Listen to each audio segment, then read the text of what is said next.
Goblin Slayer has spent his entire life killing goblins. He knows where they hide, how they think, how they die. But one day, a tribe appears that doesn't hide in caves. They march in the open, laughing, singing, begging to be attacked. Goblin Slayer kills their leader instantly, and instead of running, the rest start cheering. Because these aren't goblins, they're greenskins. And by killing the first one, Goblin Slayer just started a Waaagh. So the real question is, what happens when the greatest goblin hunter in the world meets an enemy that gets stronger every time it dies? But the worst part, Goblin Slayer doesn't know something about greenskins. They aren't born, they grow. Every greenskin that dies releases microscopic spores into the ground, and those spores don't disappear. They become more greenskins, which means every victory, every battle, every Goblin Slayer has killed so far might already be turning this world into a breeding ground for a Waaagh. And by the time anyone realizes the truth, it might already be too late. And that's when Goblin Slayer makes the worst discovery of his life. The reports had come in over 3 days, each one slightly more wrong than the last. Guild Girl had read them in the order they arrived, which meant she had read them in the order of escalating wrongness, each report revising upward the strangeness of what the frontier adventurers were encountering in the valley below the eastern mountain range. The first report said a new goblin tribe. The second said a large new goblin tribe, unusually organized with crude structures rather than cave habitation. The third said the goblins were bigger than normal, significantly bigger, and that they had names for each other.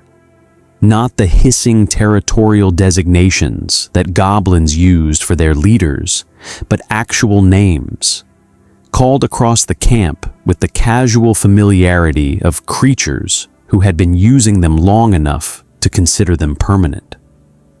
The fourth report had been delivered not in writing, but in person, by a shaking iron-ranked adventurer named Colt, who had gotten close enough to observe the camp before retreating.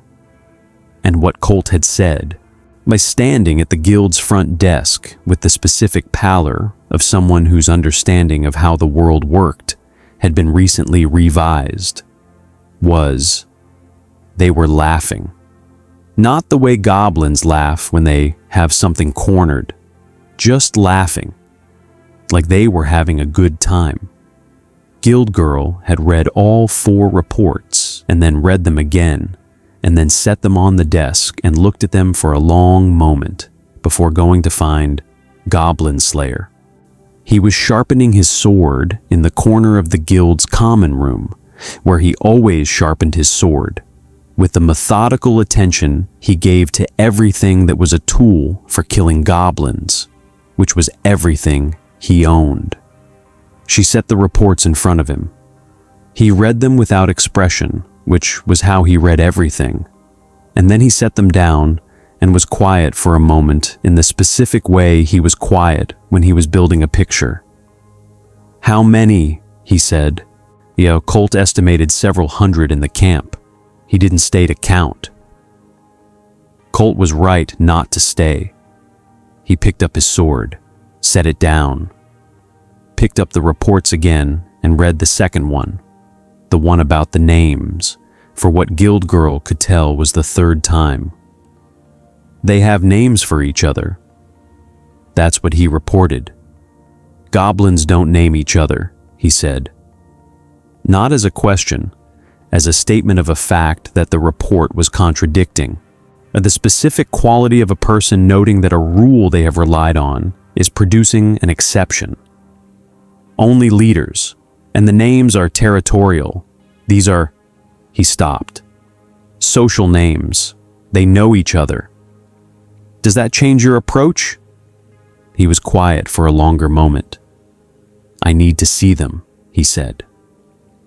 The party assembled the following morning at the eastern gate, the same configuration it always assembled in. The 5 of them shaped by enough shared operations that the formation happened without discussion, each person occupying the position that their function indicated. Goblin Slayer in front, because Goblin Slayer was always in front. Priestess behind his left shoulder, because Priestess had learned in early operations that his left side was where the miracles were most often needed. High Elf Archer at the rear right, because her range made rearward positions tactically superior. A Dwarf Shaman at the center, because the center was where his support magic reached farthest. Lizardman Priest flanking left, because his physical capacity made him the best response to whatever the left flank produced. High Elf Archer had been in a bright mood since receiving the briefing, which Goblin Slayer had noted and categorized as a liability. She had lived for centuries and had encountered many things, and the combination of longevity and competence had produced in her a quality that was not exactly overconfidence, but was adjacent to it. The tendency to approach novel situations as interesting rather than dangerous, which was an attitude that served well until it didn't. "New goblins," she said, as they walked the frontier road. "In all my years, I have never encountered a new variety of goblin. The potential for taxonomic discovery alone." "They're not goblins," Goblin Slayer said. She looked at him. The reports say green, small, cave adjacent. The adventurers who filed them are using the category they have available. It is the wrong category." He walked. "Goblins don't sing." "You can hear singing from here?" "I could hear it for the last 10 minutes, he said. "You're not listening." She listened, and then her expression changed. Not to alarm, not yet, but to the specific quality of a very old creature revising its assessment of a situation it had thought it had mapped. Because the sound coming from the valley below was not the sound of goblins. Goblins in large groups made noise the way water made noise. Constant, ambient. The background percussion of creatures who communicated through aggression and proximity. What was coming from the valley had rhythm. It had call and response. It had, unmistakably, joy in it. Dwarf Shaman had stopped walking. Goblin Slayer looked back at him. The dwarf was standing in the road with his eyes half closed and his head slightly tilted. The posture he took when he was reading something in the air, rather than in the world.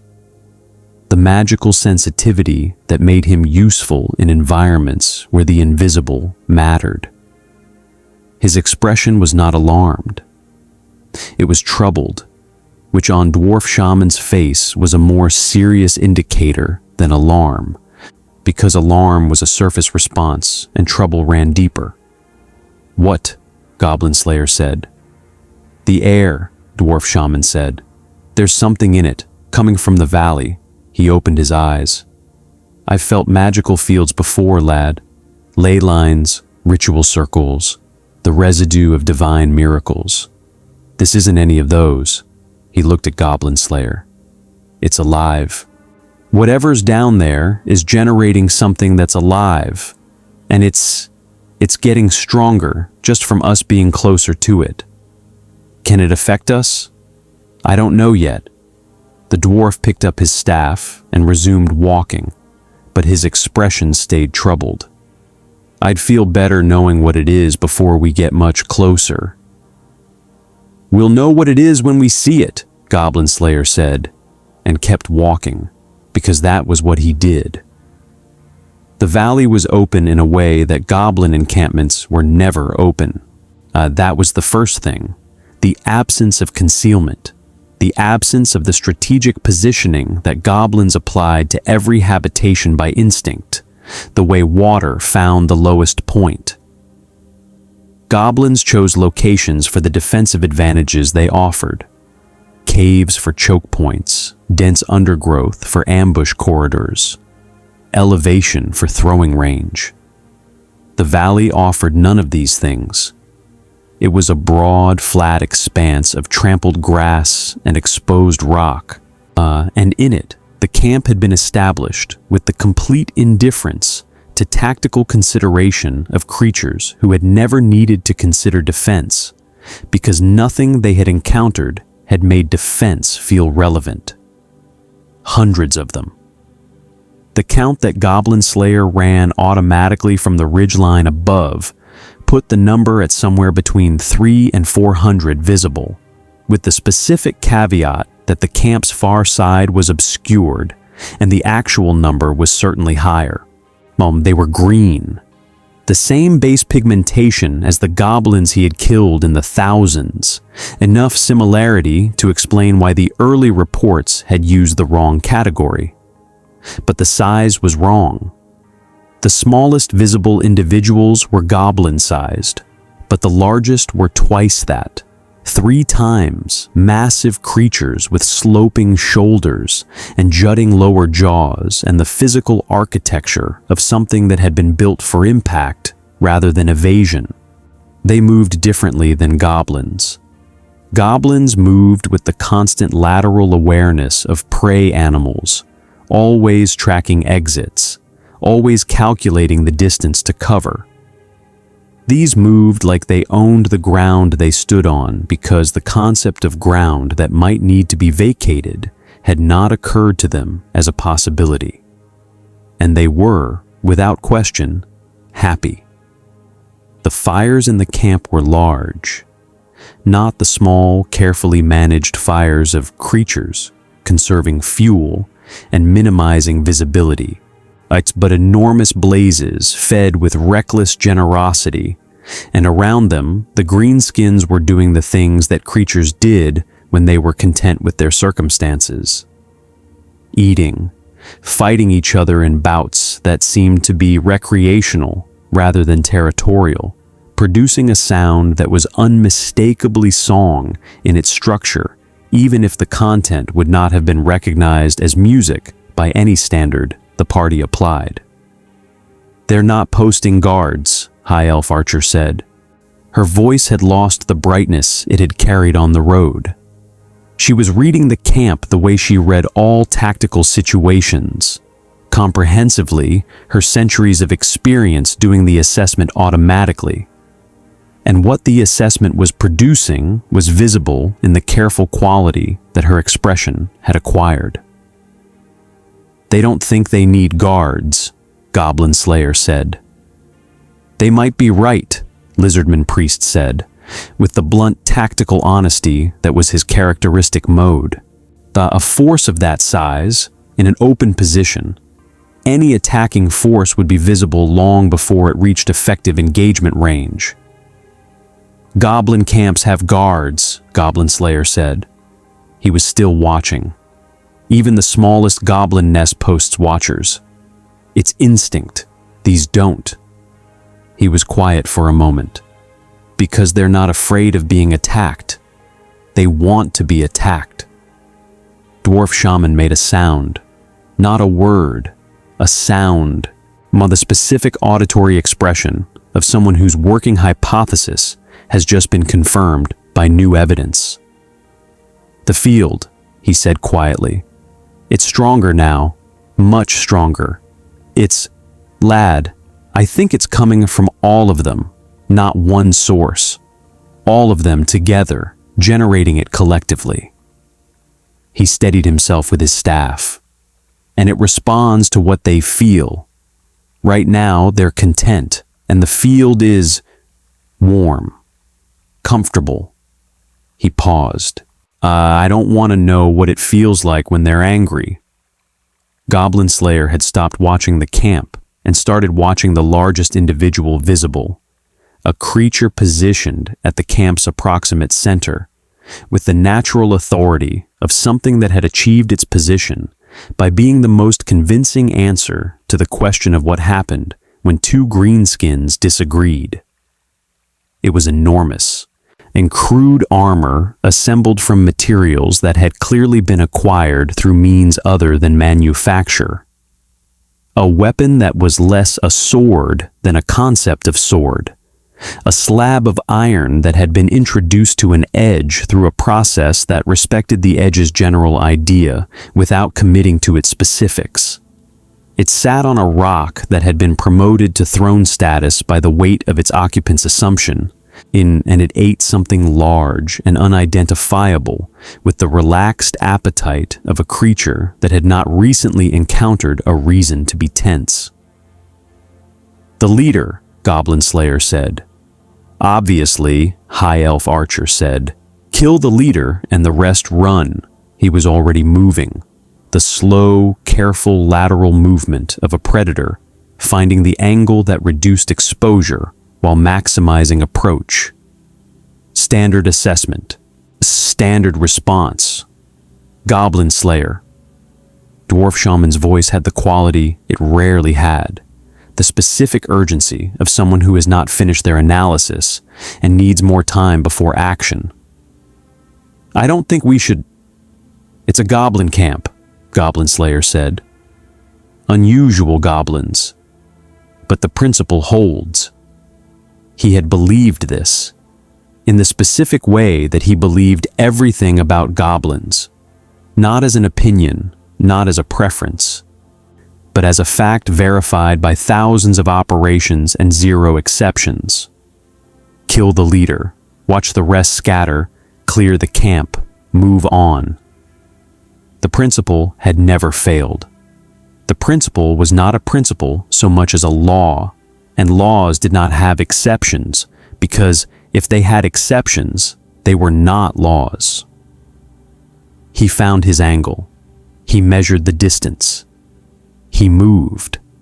The camp's noise covered his approach in the way that large groups always covered approach. The sound creating its own blindness, each individual element of noise masking the small sounds that an intruder made. He reached the camp's edge. He moved between the outer fires. The nearest greenskins, the goblin-sized ones, closest to what the reports had called goblins, small and wiry and loud, didn't see him or saw him and processed him as not immediately their problem, which amounted to the same thing. He reached the boss, one thrust, throat, in the same strike he had used on goblin leaders in hundreds of nests across 10 years of operations.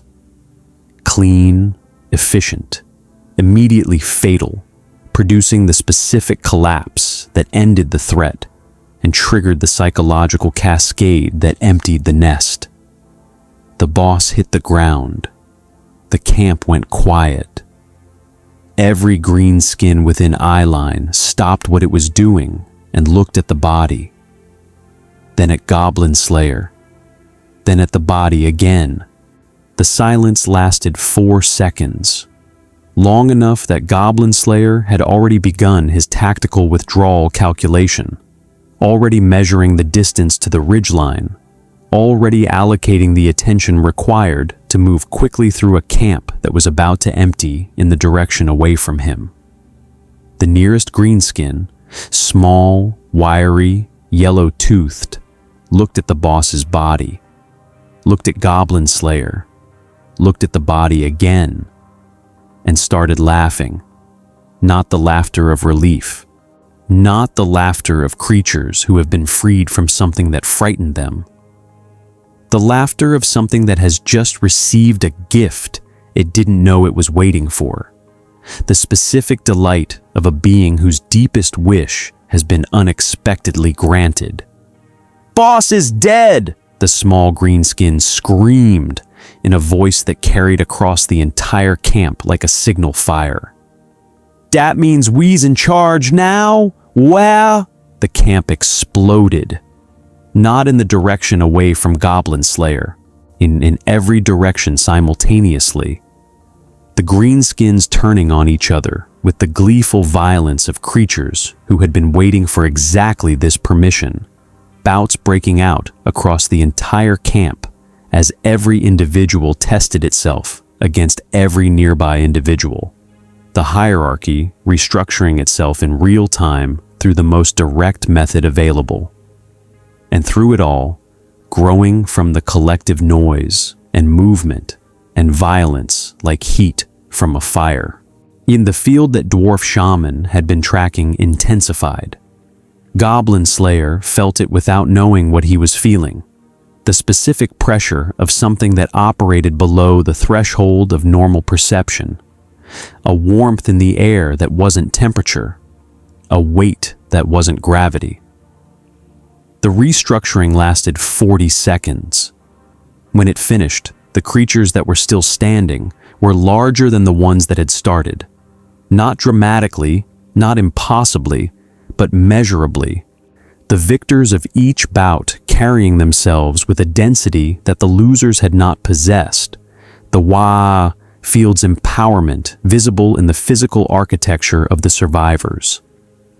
And at the center of the restructuring, climbing over the bodies of those who had tested themselves and been found insufficient. A new boss, bigger than the last, meaner, with the fresh wounds of its ascension still bleeding, and the expression of something that had found the best possible version of its day. It looked at Goblin Slayer. It grinned with a mouth full of tusks. "Oi!" it bellowed, in a voice that was less a voice than a geological event. "You's the one who killed the last boss. That was brilliant. Now come here so I can smash you proper." Goblin Slayer stood completely still for 1 full second. In 10 years of killing goblins, across hundreds of nests and thousands of individual kills, across every variety and configuration of goblin that this world produced, he had never stood completely still for 1 full second after executing a leader kill. He had never needed to. The response to a leader kill was always the same. The cascade, the panic, the flight, the cleanup. It was not a tactic. It was a law. He turned and ran. They reached the ridgeline with the specific quality of speed that came from the complete absence of anything resembling dignity. Goblin Slayer first, which meant the situation was as serious as the situation appeared, because Goblin Slayer did not run from goblin camps. High Elf Archer second, her face carrying the expression of someone who had revised every assumption she had made about the morning and was running the revision at full speed in both the literal and figurative sense.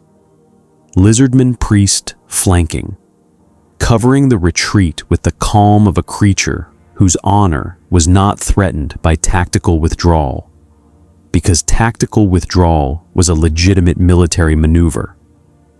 Priestess with her staff raised, holy light active, the miracle creating a boundary between the party and the pursuing edge of the camp that bought the seconds the ridgeline required.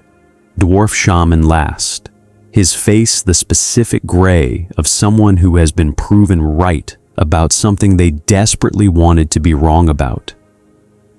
They stopped at the ridgeline and looked back.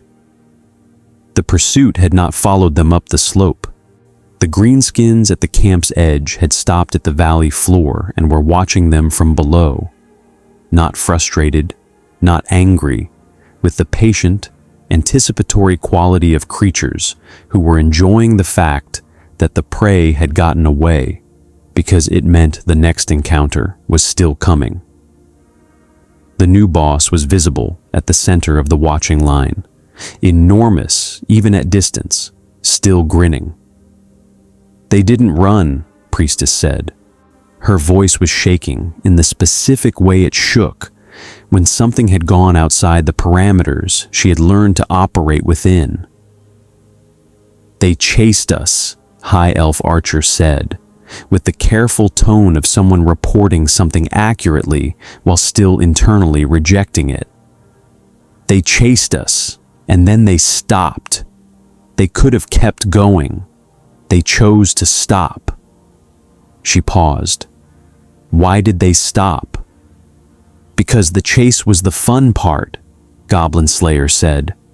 He was looking at his hands, not with distress, with the specific quality of a person examining the instrument they have relied on and finding that it has produced an unexpected result, running a diagnostic on the gap between the result they expected and the result they got. They wanted us to run. What? Priestess said. They wanted us to run, he said again. It extended the engagement. It gave the new boss a chance to demonstrate pursuit. It was... He stopped. He looked at the camp below, at the Greenskins returning to their fires now that the entertainment of the chase was complete, resuming the eating and fighting and singing with the ease of creatures who had just experienced something enjoyable and were settled back into contentment. It was fun for them. Dwarf Shaman was sitting on the ridgeline with his staff across his knees and his eyes closed, reading the air. And what he found in the air was visible in the slow and careful way he opened his eyes when he was done reading it. Lad, he said to Goblin Slayer, the field, it's stronger than it was before you killed the first boss. Significantly stronger. He paused. The fight made it stronger. Our running made it stronger. Even the restructuring, the fighting between themselves, made it stronger. He looked at Goblin Slayer. Everything that just happened down there fed it. The violence, the excitement, the pursuit. He paused again. All of it. Goblin Slayer was quiet. How do you kill something? High Elf Archer said slowly, as if working the question out in real time. That gets stronger when you fight it? No one answered immediately. Below the ridgeline, in the valley that had become a greenskin camp that had not existed 3 weeks ago, the singing resumed. Louder than before. The new boss's voice was audible even at this distance.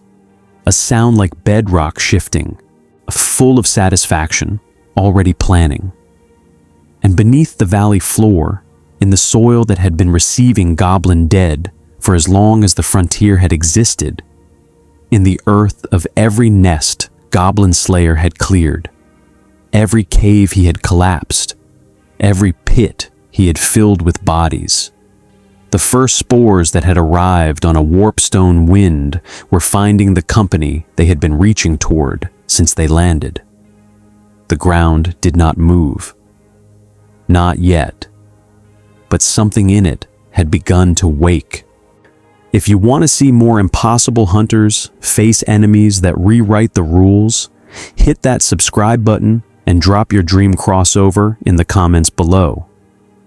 Let's find out what happens when the greatest goblin killer in the world meets the goblins that love to die. The guild's response to the frontier reports took 4 days to organize, which was 3 days longer than the situation warranted and 1 day faster than the administrative process normally allowed, which meant that Guild Girl had spent 3 days doing things that were not strictly within her clerical authority and would require explanation later, assuming there was a later in which explanations were relevant. What she had assembled by the end of those 4 days was the most concentrated deployment of adventuring talent the frontier had seen since the Demon Lord's last campaign.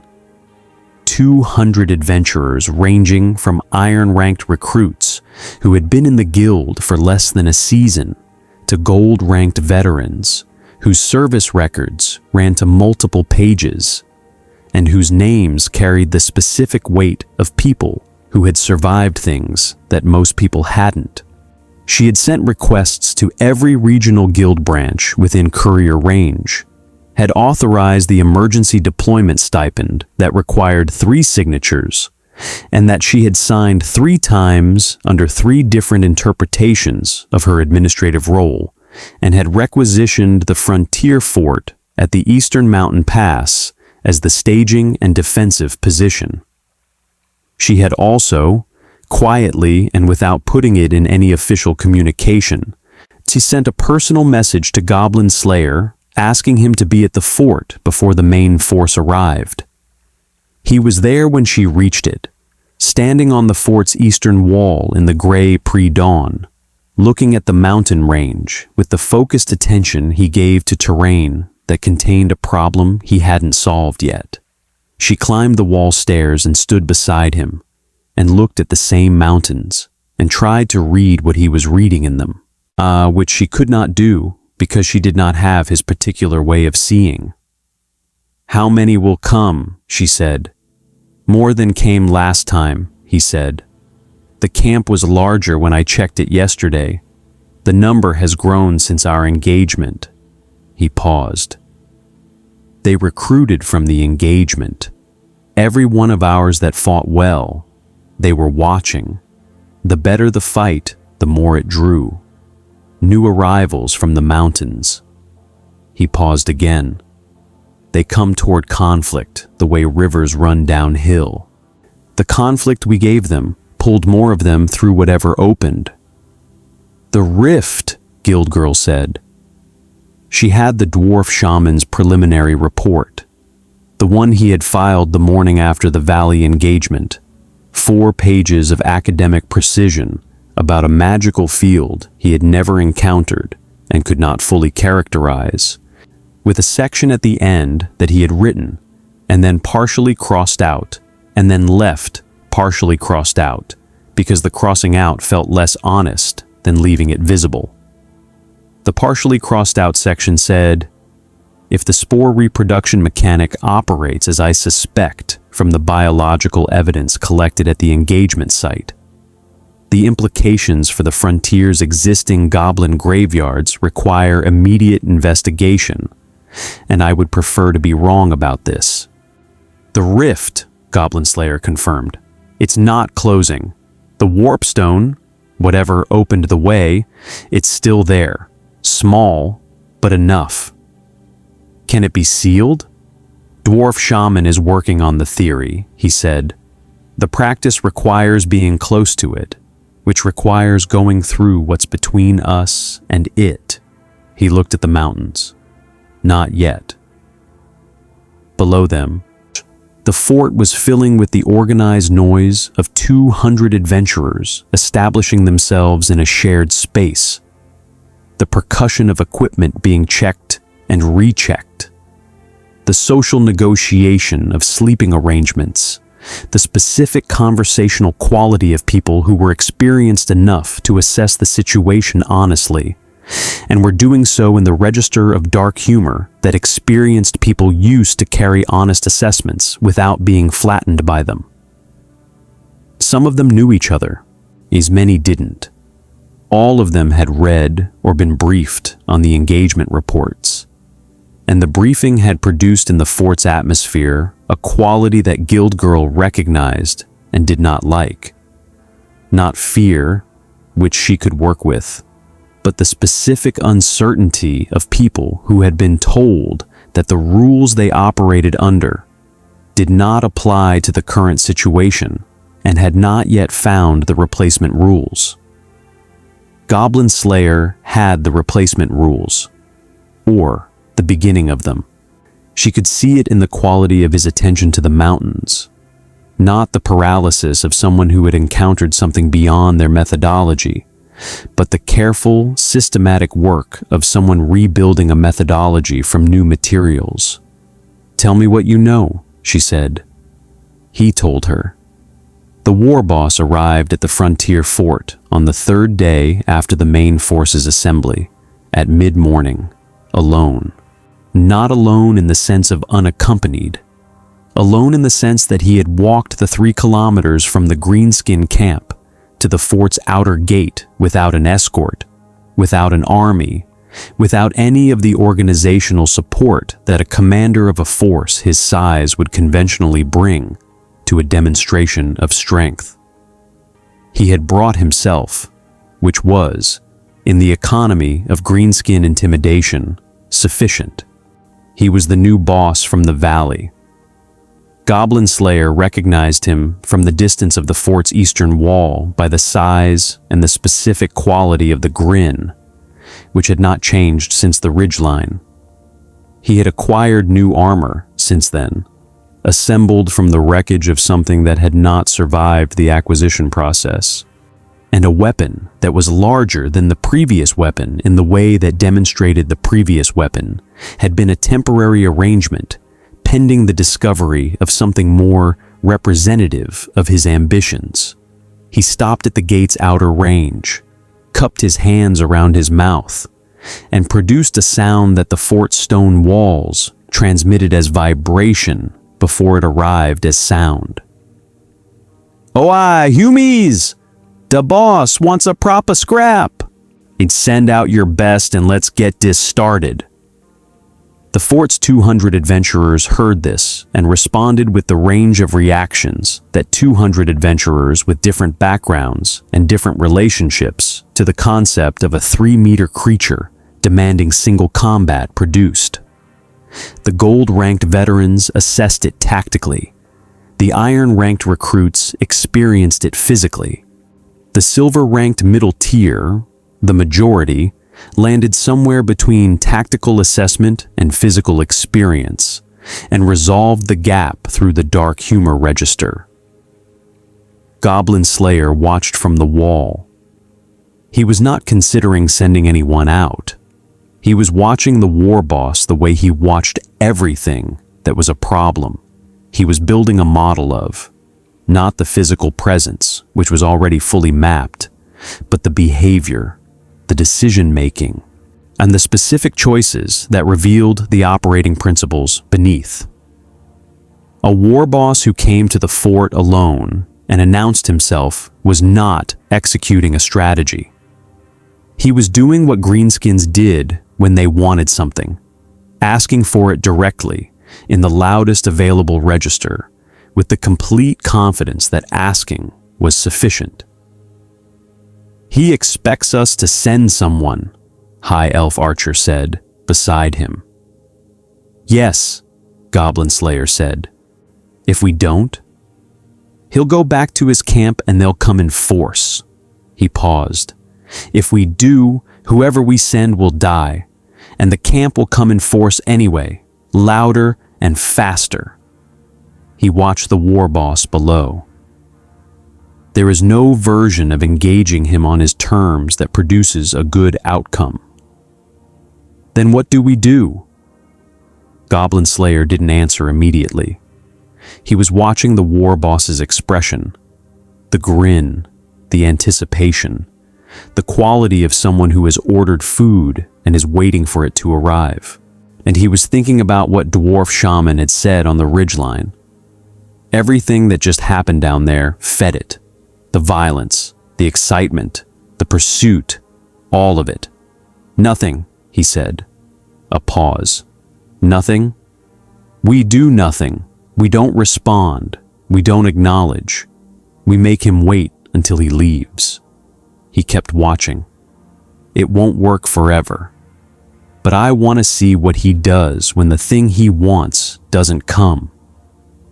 What the war boss did over the next 2 hours was a study in the greenskin relationship with patience, which was that Greenskins did not have one. He paced. He shouted. He threw rocks at the gate with the arm of something whose throwing mechanics had been optimized by biology rather than training.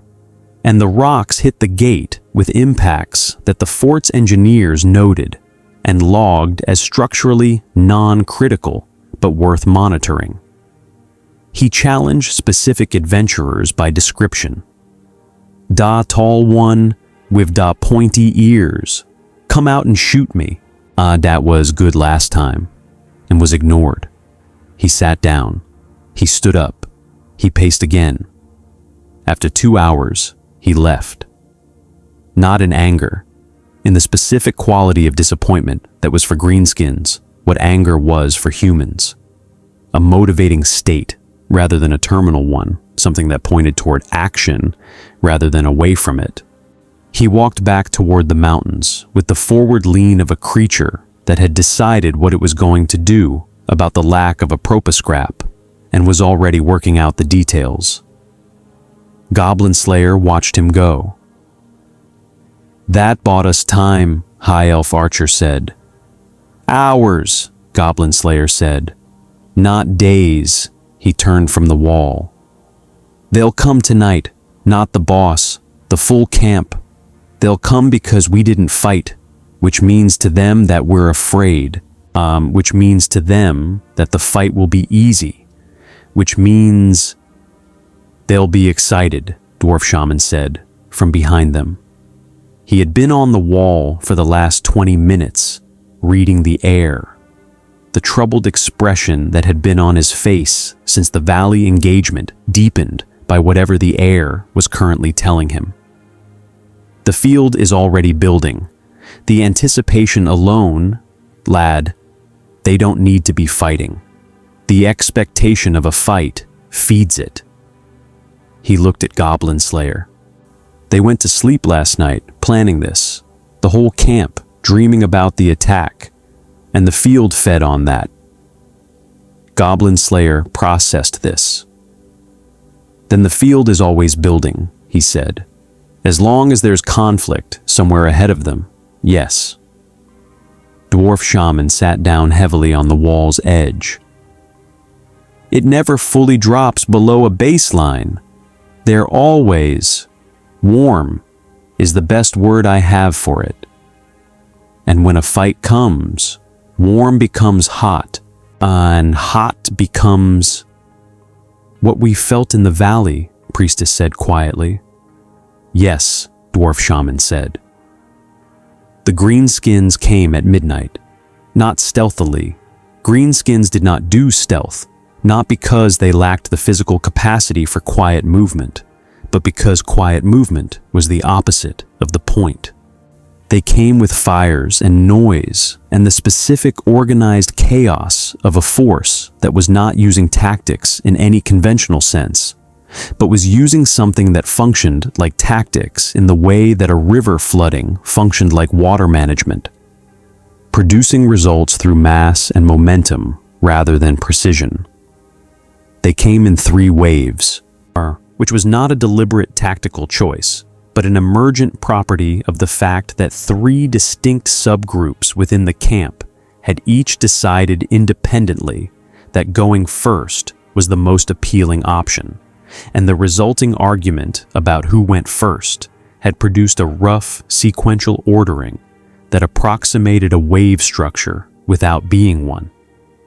The first wave was goblins, the smaller greenskins. Fast and numerous and contemptuous of the gap between their physical capacity and their enthusiasm for engagement. 200 of them, hitting the fort's outer wall with the energy of creatures who had been anticipating this moment for hours and were delivering on the anticipation without reservation. The fort's adventurers met them with the disciplined response of professionals. Archers on the walls, warriors at the gate, and mages in the secondary positions with spells prepared and the specific focused attention of people who understood that their resource was finite and needed to be managed. Goblins died, more came. The arithmetic of the exchange was not comfortable, but it was manageable. And for 40 minutes, the fort's defenders held the outer wall with the controlled expenditure of a force that knew what it was doing, and was doing it well. Then the orcs arrived. In the second wave was the thing that changed the arithmetic.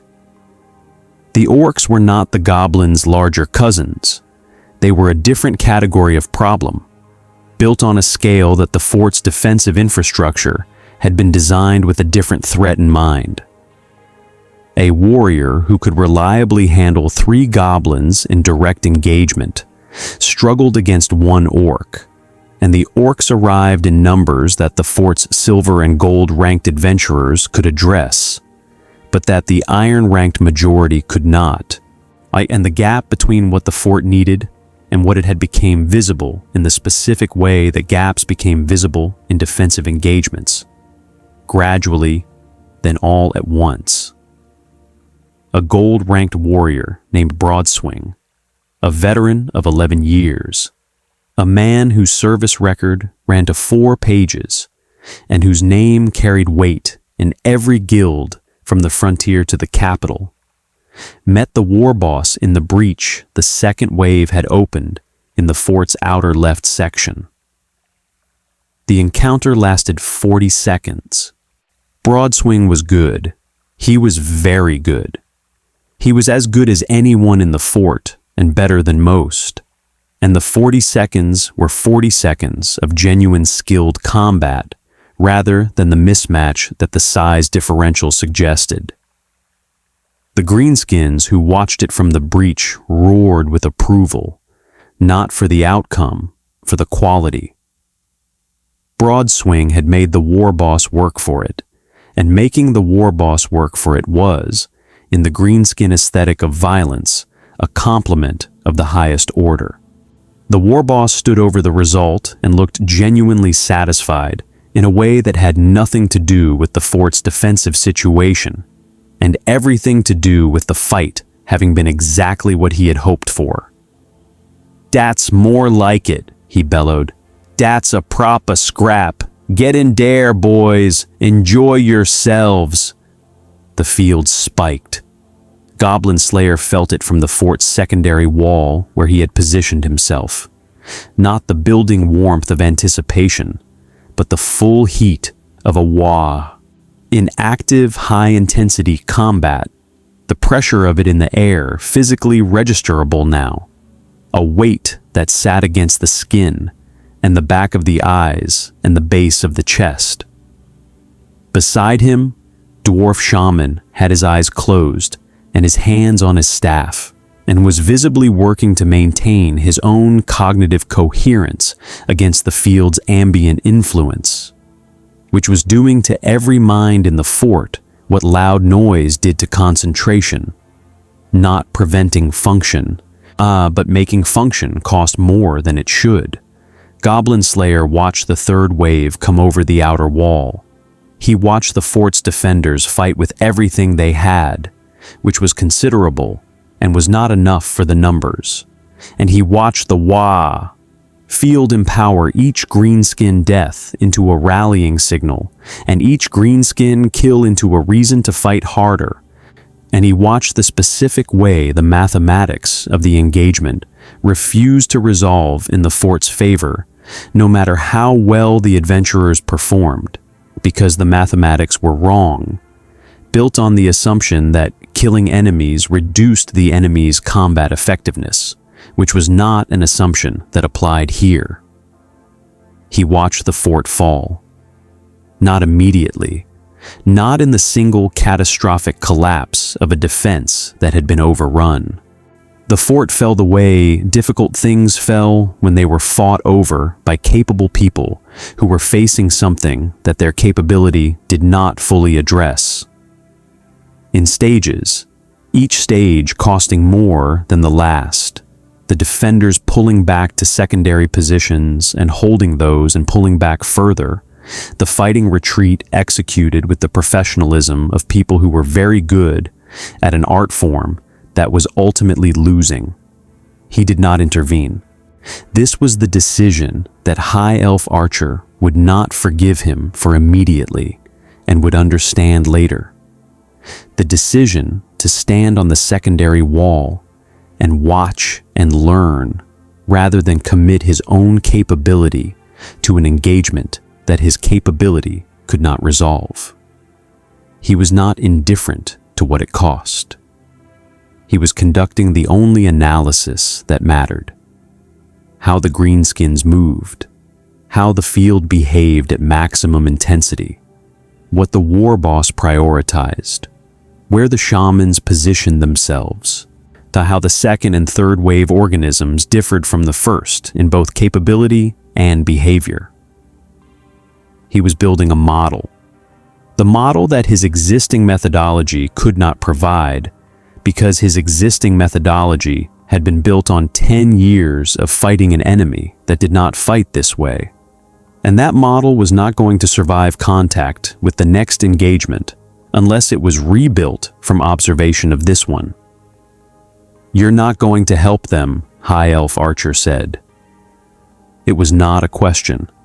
Her voice had the quality it got when she was angry and was managing the anger into something more useful than expression. "I'm helping them," he said, "not in a way that's visible right now. Broadswing is dead. I know. 47 adventurers are dead or unable to fight. I know. And you're standing here. Learning," he said, "so that the next fort doesn't fall the same way." He turned from the wall. "Get priestess. Get dwarf shaman. Get lizardman priest. We're leaving through the northern passage before the third wave closes it." "And the people still fighting?" "Sunil is organizing the withdrawal," he said, naming a gold-ranked mage whose tactical instinct he had assessed across 3 briefings as the best in the fort after Broadswing. "She has the northern passage route. She'll get most of them out." He paused. "I gave her the route this morning, before the attack."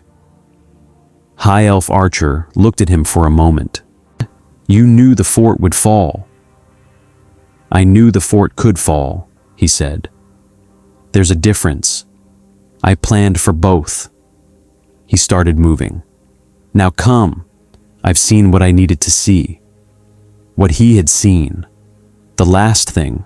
The thing he carried down from the secondary wall and through the northern passage and into the cold pre-dawn of the frontier road while the fort burned behind them and the Waaagh field radiated outward from the valley like heat from a forge, was the Greenskin shamans.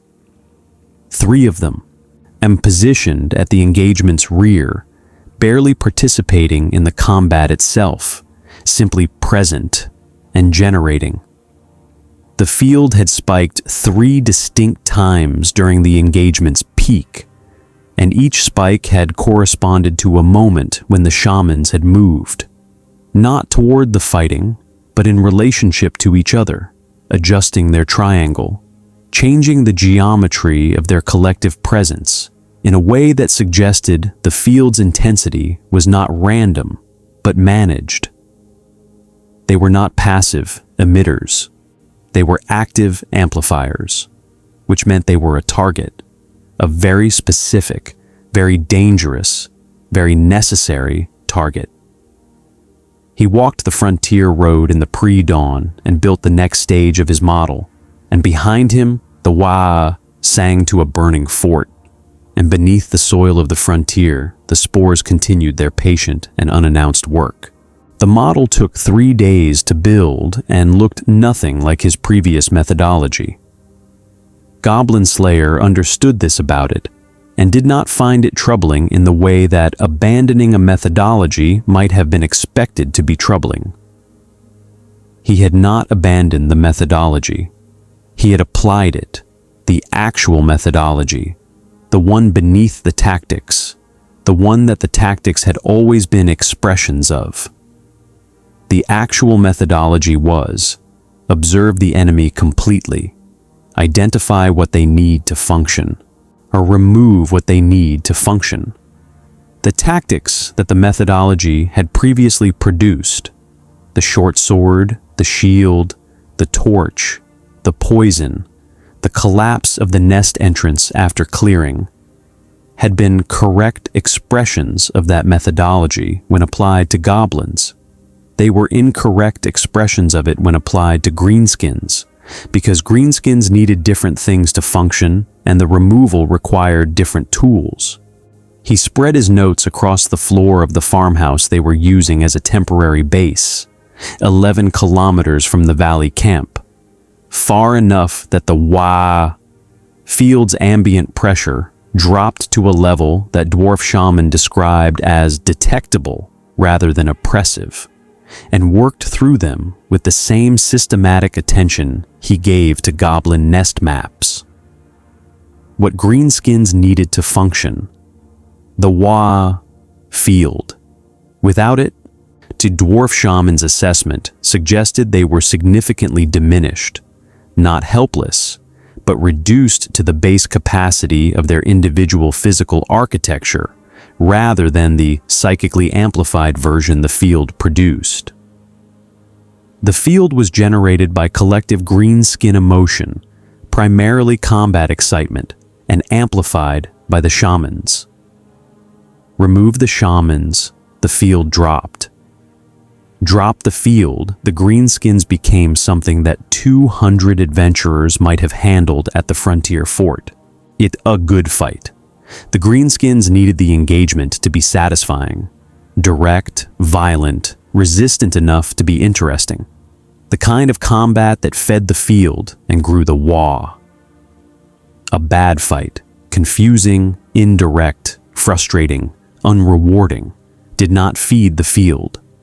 It might, at sufficient duration and intensity of frustration, actually suppress it. He did not know yet how far the suppression could go. He intended to find out. Leadership, and not in the way that goblin leadership functioned. Killing the war boss did not collapse the greenskin hierarchy, it restructured it, and the restructuring was empowering rather than destabilizing. But leadership still mattered to Greenskins in a different sense. The war boss set the Waagh's direction. Without a war boss, the Greenskins fought in whatever direction appealed to them individually, which was more chaotic but less coordinated. Less coordinated was harder to defend against in some ways, and easier in others. He filed this as a conditional factor rather than a reliable lever.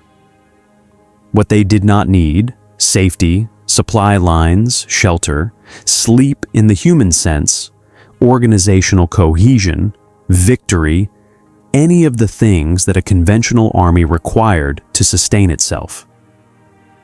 They were functionally self-sustaining in a way that conventional military logistics could not starve or sever. The only resource they required was conflict, and conflict was something this world produced in abundance. He folded the notes. "Boring them to death," he said. Priestess looked up from her corner of the farmhouse floor, where she had been writing the day's prayer record with the focused attention she gave to devotional tasks when the operational situation was too large to think about completely. "What?" "The strategy," he said. "Deny them good fights. Never commit to a direct engagement. Traps. Poison. Ambush. Hit small groups before they can gather enough density to sustain the field. Make every engagement unsatisfying, brief, and unimpressive." He paused. "The Waaagh feeds on good fights. We stop giving it good fights." "Will that work?" High Elf Archer said. She was sharpening an arrow, a practice that didn't require the attention she was giving it, which meant the attention was going somewhere else. "Against individual warbands, yes," he said. "Against the full horde, not indefinitely. But we don't need to defeat the horde. We need to buy time." He paused. "For what? I'm still working out." Dwarf Shaman, who had been outside since dawn reading the air and had come back in looking like someone who had read something he wished he hadn't, set his staff against the wall and sat down on the farmhouse's single chair with the weight of someone whose legs have been asked to carry a burden that wasn't physical. "Lad," he said.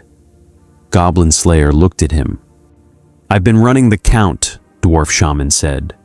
"The spore biology, the greenskin reproduction mechanic, spores released on death, taking root in the soil, growing new greenskins over weeks." He paused. "I've been applying it to the frontier." "Tell me," Goblin Slayer said. dwarf shaman looked at him with the expression of someone who had been building toward a thing and had arrived at it and was finding the arrival worse than the approach. "How many goblins have you killed?" he said. "In 10 years, approximate number." Goblin Slayer was quiet for a moment. He knew the number. He had always known the number, in the specific way that he knew everything that was relevant to his work, with the complete and unsentimental precision of someone who treated information as a tool. "Several thousand," he said, "across the frontier.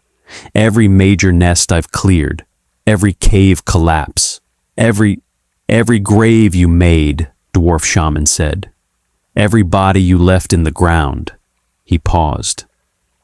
"Lad, the greenskin spore biology isn't selective. It seeds from greenskin, dead, into local soil. But greenskin biology and goblin biology..." He stopped, looked at the floor, looked back up. They're related, distantly, in whatever way that word means, across the dimensional gap. But the spore mechanism and the native goblin reproduction biology they're compatible. I've been testing samples from the valley engagement against samples from a goblin nest I found 3 days' walk east. He paused. The spores are interfacing with the native goblin biology in the soil. Every greenskin that's died since the first one arrived has released spores that are mixing with the biological residue of every goblin burial site in the frontier. He paused again. Every goblin you've ever killed, every nest you've ever cleared, the biological material left in that soil is providing substrate for greenskin spore growth. The two systems are amplifying each other. The farmhouse was quiet. Priestess had stopped writing. High elf archer had stopped sharpening. Lizardman priest, who had been motionless in the corner with the patience of a cold-blooded creature that could remain motionless for very long periods, had opened both eyes fully for the first time since the briefing began. "How much soil?" Goblin Slayer said. "Every nest you've cleared in 10 years, dwarf shaman said. "Every cave collapse, every outdoor engagement site. The frontier is, lad, the frontier is one large greenskin nursery.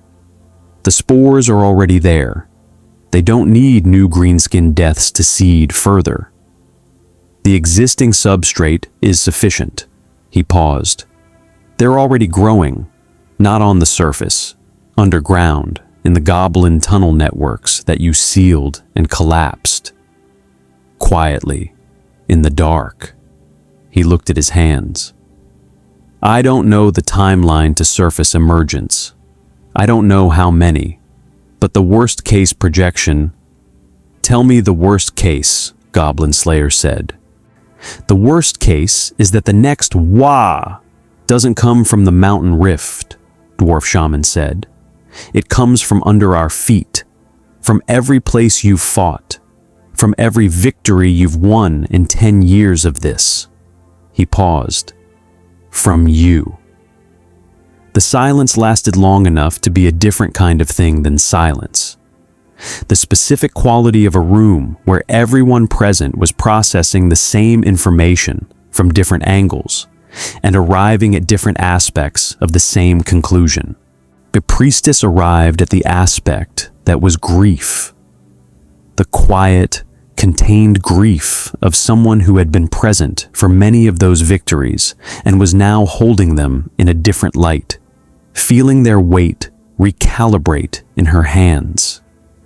High Elf Archer arrived at the aspect that was the long view, her centuries giving her access to the particular horror of a problem that was patient in the way that only biological processes were patient. Slow, systemic, indifferent to urgency. And Lizardman Priest arrived at the aspect that was honor, the specific code that bound him, requiring a reassessment of what duty looked like when the consequences of fulfilling it had contributed to the current crisis. Goblin Slayer arrived at the aspect that was work. He sat with the information for 90 seconds, long enough to integrate it fully, to run it against his model, i.e. to find its implications and map them to their operational consequences. And then he picked up his notes and added a line to the bottom of the page. Secondary threat, subsurface emergence, timeline unknown. Origin, every cleared nest in the frontier. Priority, establish emergence timeline before engagement with surface horde. He looked up. We need a cleared nest, he said. One that's been closed long enough for the interface process to have begun, but recently enough that the emergence timeline can be estimated from the biological progression. He paused. I know a site, 3 hours east. Collapsed it 14 months ago. Medium density, 37 goblins, 2 chambers, sealed with a rockfall at both entrances. He looked at Dwarf Shaman. If you can read the spore progression from a sample taken at the rock seals, can you estimate emergence? Dwarf Shaman thought about this with the focused attention of his craft. Roughly, he said, within a margin of a few weeks, if the progression is far enough along to be readable. He paused. And if it isn't far enough along, then we have more time than the worst case, Goblin Slayer said, which is useful information. He stood. We go tonight. We need the sample before we build the full timeline. And the surface horde? High Elf Archer said. Still there, he said. Growing. But the surface horde is a problem we can see. I need to understand the one we can't see first. He picked up his short sword and shield. The Waaagh strategy holds regardless. We start tonight, not at the main camp, at the outlying warbands.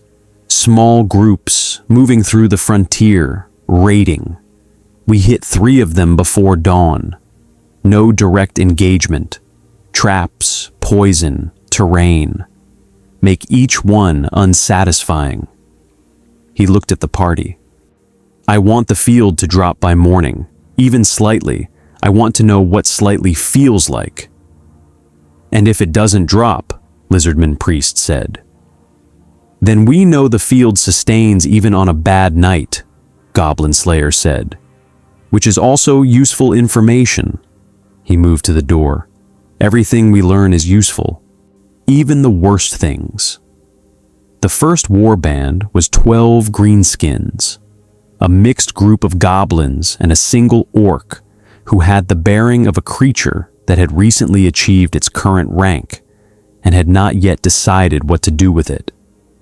They were moving southeast along a forest track, not patrolling in any organized sense, but moving the way Greenskins moved when they had a general direction of interest and had not yet encountered anything specific enough to focus on. A Goblin Slayer had reached the forest track 2 hours before them. The pitfall took 40 minutes to dig, Lizardman Priest's physical capacity making the excavation faster than any human excavation team could have managed, and was positioned at the track's narrowest point where the tree line on both sides reduced lateral movement options to the track's width. Caltrops covered the approach zone east of the pit, invisible in the dark underbrush. The burning oil reservoir, crude and improvised from supplies carried for exactly this purpose, was positioned 15 meters west of the pit, set to ignite via a trip line that the goblins would cross after clearing the caltrop zone if the pit failed to contain them. He wanted the pit to fail to contain them. Not through incompetence. The pit was deep enough and well camouflaged enough that it would take the first 3 or 4 greenskins cleanly. He wanted the ones that avoided the pit to hit the caltrops and then the oil, not because the sequence was more lethal, but because it was more confusing. Confusion was the point, not death, confusion. A dead greenskin was a spore source and a Waaagh signal. A confused greenskin was something different. A greenskin that had not gotten the fight it came for, that had been denied the direct engagement, that had found obstacles instead of opponents and had nothing to hit back at. He wanted them to feel cheated. High Elf Archer, positioned in the tree line's upper branches with her field of fire mapped to the track's full width, had been briefed and had not commented, which was how she indicated provisional acceptance of an approach she had not finished evaluating. Priestess had her miracles prepared. Not holy light, which was a direct magical engagement, but purify, held in reserve for the oil burn's aftermath, for the wounded. Dwarf Shaman was reading the air. A lizardman priest was in the underbrush east of the caltrip zone, the furthest forward position, the first set of eyes. The warband arrived at 0230 hours. The first 4 greenskins fell into the pit with the specific completeness of creatures who had been moving with the casual speed of things that expected no obstacles and encountered one. They fell loudly. Greenskins did everything loudly. And the sound of the fall was immediately followed by the sound of them attempting to climb out, which the pit's walls did not accommodate, and then by the sound of their relationship with that fact. The remaining 8 stopped at the pit's edge and looked down and produced the variety of responses that a group of organisms with different personalities and different relationships to the concept of their companions being in a whole produced. One of them took a step backward and hit a caltrip. The sequence unfolded from there with the mechanical causality of prepared terrain doing its designed work. Caltrips producing pain and confusion in the rear.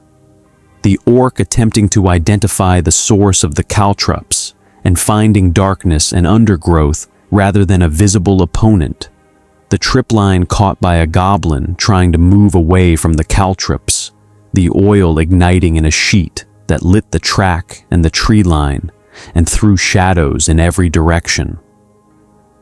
The goblins in the pit screamed. The goblins on the track moved in 4 different directions simultaneously, which was what organisms without coordinated leadership did when presented with multiple simultaneous threats and no visible target. High Elf Archer took the orc with 2 arrows. Not killing shots, disabling shots, the specific targeting that Goblin Slayer had requested. Disabled, not dead. A dead orc was a signal. A disabled orc sitting in the middle of a burning track surrounded by confused goblins was a picture of an engagement that had gone completely wrong. The surviving goblins ran. Not with the panic of a goblin nest whose leader has died. With the frustration of creatures who had come looking for a fight and had found a hole and some fire, and an orc sitting on the ground making sounds of profound dissatisfaction. They ran in the direction of the main camp, carrying their dissatisfaction with them, and broadcasting it in the specific way that greenskin emotion broadcast. Feeding into the collective field not the heat of combat excitement, but the specific cooling effect of a night that had failed to deliver what was advertised. Dwarf Shaman, on the track's western edge, went still. Then, "It dropped," he said. His voice had the careful quality of someone reporting something they wanted to verify before fully believing. "The field, it's lower than it was. Slightly, but measurably." He paused. It worked. Goblin Slayer was already moving to the second warband's estimated position. "Good," he said. 2 more before dawn. They hit the second warband at 0430 and the third at 0600. Each engagement built on the same principle with different terrain and different specific elements, And in each case, Dwarf Shaman's assessment confirmed a further marginal drop in the ambient field level. The drops were small. The difference between a fire burning fully and a fire burning well was not dramatic, but it was real. And real was what the strategy required to be worth continuing. By mid-morning, they were at the 14-month sealed nest site, a collapsed cave entrance in the eastern foothills that looked exactly as it had looked when Goblin Slayer had sealed it.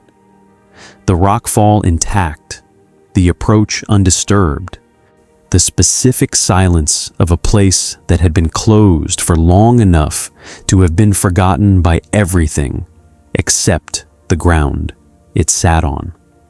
Dwarf Shaman took his samples from the rock seal's edges, the places where air moved through the fill, where biological material from inside the sealed cave interacted with the soil of the slope, where the spore interface was most readable.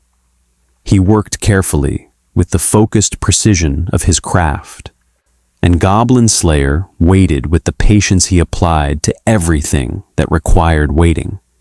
Not restless, not impatient, simply present, the way a trap was present, occupying the moment completely without rushing it. The reading took 40 minutes. When Dwarf Shaman stood up, he did not look at Goblin Slayer immediately. He looked at the sealed entrance. He looked at the eastern foothills extending away from it in both directions. Each hill potentially the roof of a nest Goblin Slayer had cleared in the years before this one. He looked at the sky. Then he looked at Goblin Slayer. 8 weeks, he said. This site. 8 weeks to surface emergence, give or take. He paused. Based on the progression rate here and applying it to the other sites, I can estimate from the engagement records. He paused again. The frontier has approximately 40 sites with sufficient substrate density for emergence, at varying stages of progression. The earliest, he stopped, closed his eyes, opened them. The earliest sites are closer to 4 weeks. 4 weeks, Goblin Slayer said. Before the frontier starts producing greenskins from underneath, Dwarf Shaman said. Not from the mountain rift, from the ground, from every nest you cleared, from the soil of this world. He paused. And lad, the ones that emerge from the substrate interface won't be the same as the ones that came through the rift. Like they'll be the spore biology mixed with the native goblin biology. They'll be different. New, something between what was here and what came through. He looked at the sealed entrance. I don't know what that looks like. I don't think anyone does. Goblin Slayer stood in front of the sealed entrance of a nest he had cleared 14 months ago.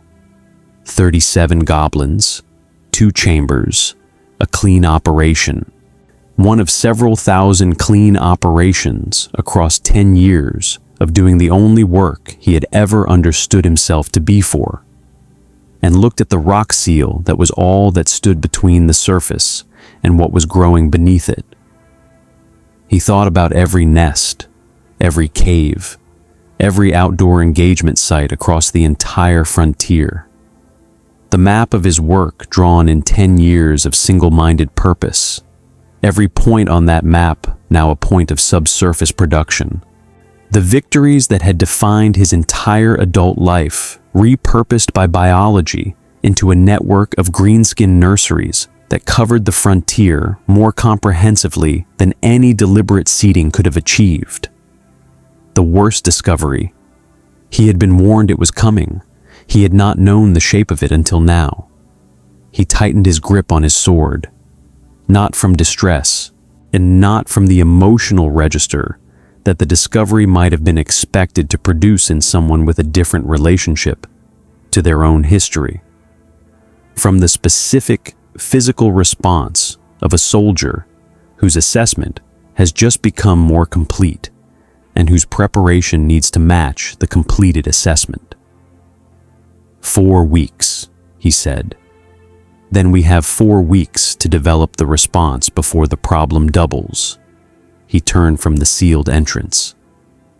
The shaman strategy still holds. Disrupt the field. Degrade the surface horde's capability. Reduce the Waagh's intensity before the subsurface emergence adds to it. He paused. But we need to find the earliest emergence sites and address them before 4 weeks. And we need to know what comes out of a substrate interface emergence. He started walking. Guild Girl needs this information today. Goblin Slayer, Priestess said. He stopped. She was looking at him with the expression she had. The one that was not pity and was not concern and was something more specific than either. The look of someone who had been present for a long time and was choosing the moment to say the thing she had been holding. It's not your fault, she said. He was quiet for a moment. It's my work, he said. Not in rejection of what she had offered, in the simple precision of someone clarifying a distinction that mattered to them. My work produced this. Whether it's fault isn't the relevant question. He paused. What we do about it is the relevant question. He kept walking. Behind him, Dwarf Shaman fell into step and looked at the eastern foothills with the expression of a man who had spent his life understanding things he wished he didn't have to understand, and had accepted this as the price of the craft. The Waaagh field was in the air, lower than it had been this morning.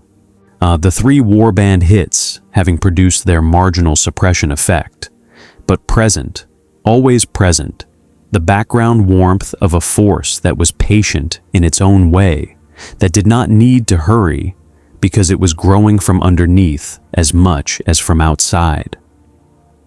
Somewhere in the dark below the foothills, in the sealed networks of goblin tunnels, in the substrate that 10 years of Goblin Slayer's work had prepared without knowing, it was preparing anything. Something small and green and new pushed against the roof of its chamber and tested the soil above it and found it close. 4 weeks. Give or take. Guild Girl read the report in 4 minutes and spent the next 6 standing very still at her desk in the frontier relay station that had replaced the fallen fort as the guild's operational center, which was a converted granary that smelled like old wheat and new fear, and had the specific acoustic quality of a space where difficult conversations echoed slightly longer than they should. She had read a great many difficult reports in her career. She had read reports of nest clearances that had gone wrong, of adventurers who had not come back, of towns that had been reached too late and found in the condition that towns found too late were found in. She had developed, through the reading of those reports, on a professional relationship with bad news that was not hardness. Hardness would have been easier, but something more like the specific flexibility of a material that had been stressed repeatedly and had learned to bend without breaking. The report Goblin Slayer had delivered in person, standing at her desk with the flat economy of someone transmitting information that needed to be transmitted without the editorial additions that would have made it easier to receive. It required more flexibility than most. She set the report down. How confident is Dwarf Shaman in the 4-week estimate? She said. Confident in the site he sampled, Goblin Slayer said. Less confident in the extrapolation to other sites. The progression rate may vary by soil composition, depth, native goblin biological density. 4 weeks is the earliest estimate. Some sites may be longer. He paused. None will be shorter. And the interface emergence, what comes out of it? Unknown, he said. He has a theory. He doesn't have a sample. She looked at the map on the wall behind her desk. The frontier map that had been updated daily since the Greenskin arrival, the valley camp marked in green ink. The warband sighting reports marked in smaller notations spreading outward from the camp like roots from a plant. She looked at the overlay she had added from Goblin Slayer's previous report. The cleared nest sites, marked in blue, covering the frontier in a distribution that was comprehensive, precisely because it was the record of 10 years of comprehensive work. Green spreading outward, blue distributed underneath. She thought about the relationship between those two layers and felt the flexibility being asked of her reach something close to its limit. "What do you need?" she said. "You mean 2 things," Goblin Slayer said. "Every available adventurer who has experience in underground operations, specifically nest clearance or tunnel combat, and every alchemist and mage the guild can reach who has experience with biological containment." He paused. "The underground emergent sites need to be identified and addressed before the surface horde grows to the point where the combined problem exceeds any available response." He paused again. "And I need the shamans. The greenskin shamans. 3 of them, at the camp, positioned as amplifiers for the Waaagh field." He had the sketch he had made from the fort wall, the triangle, the positions, the movement patterns he had observed during the engagement's 3 field spikes. "They're the leverage point. Drop the field, and what remains is a large but manageable military problem. Keep the field, and the mathematics never resolve in our favor, regardless of how many adventurers we commit." He set the sketch on her desk.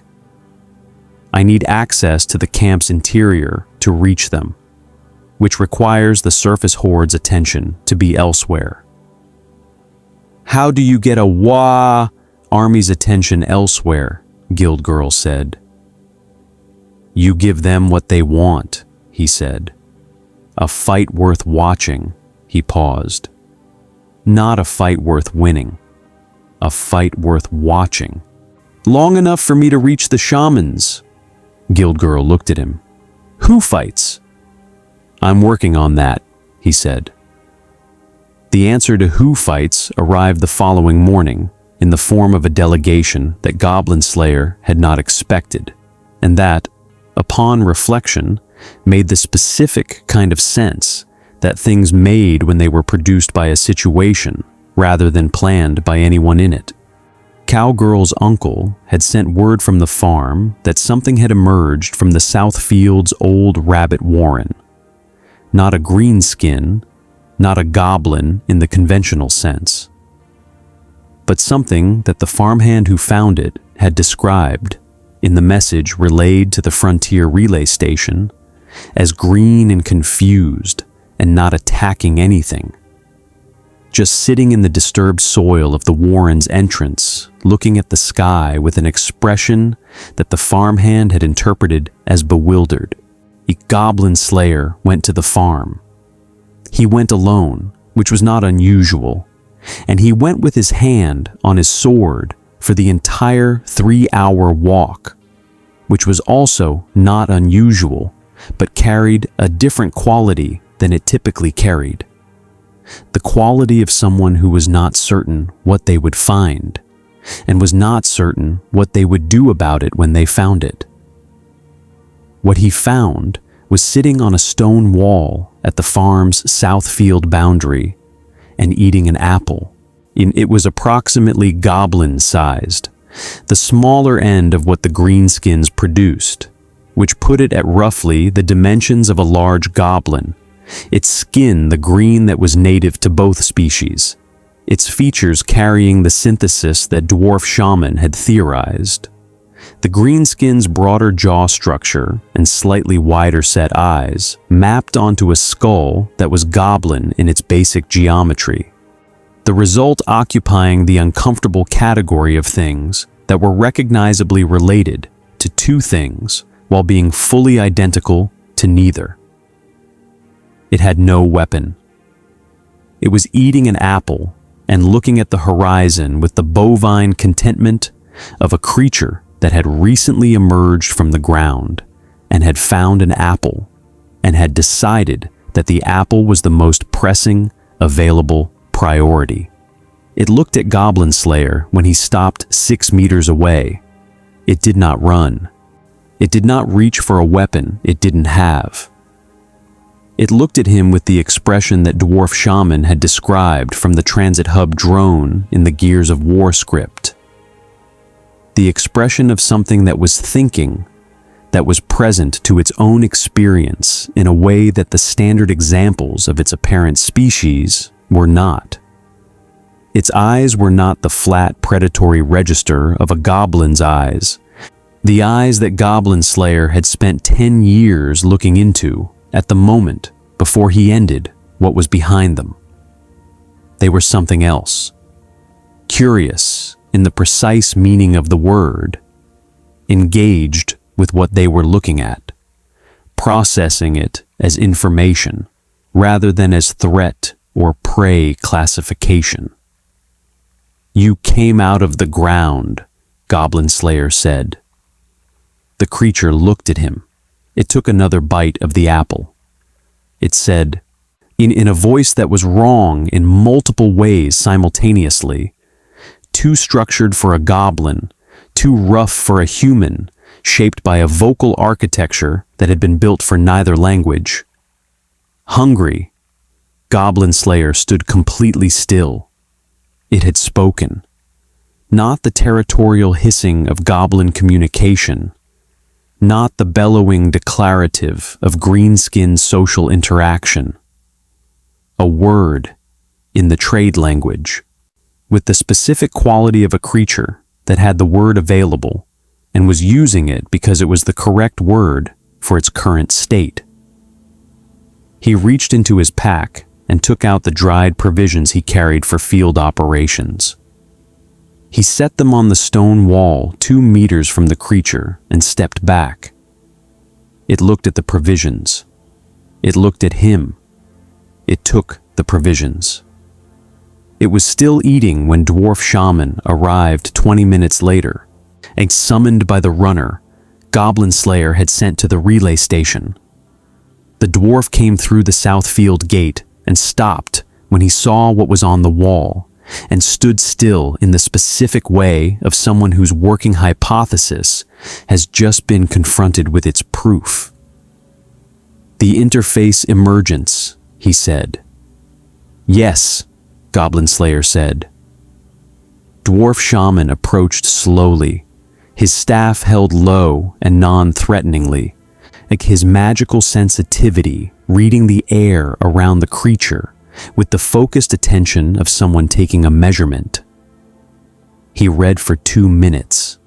The creature finished the provisions and watched him with the curious eyes, and did not appear to find the reading threatening or uncomfortable.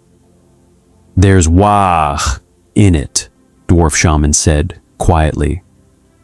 "Not the same, not the surface greenskin field. Something smaller, more individual. Like the field has been internalized rather than broadcast. It carries the Waaagh inside itself rather than contributing to a collective." He paused. "And the goblin biology is there too, but it's not predatory.